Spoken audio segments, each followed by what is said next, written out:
Cool down my AC in my 6x12 cargo trailer.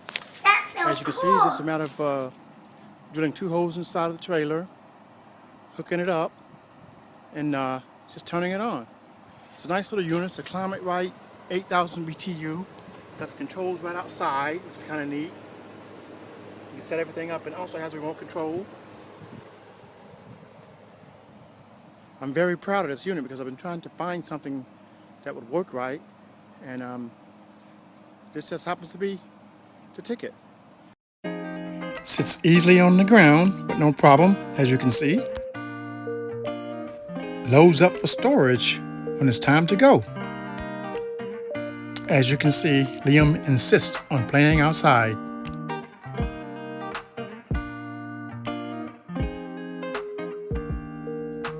Thanks for watching. Bloop.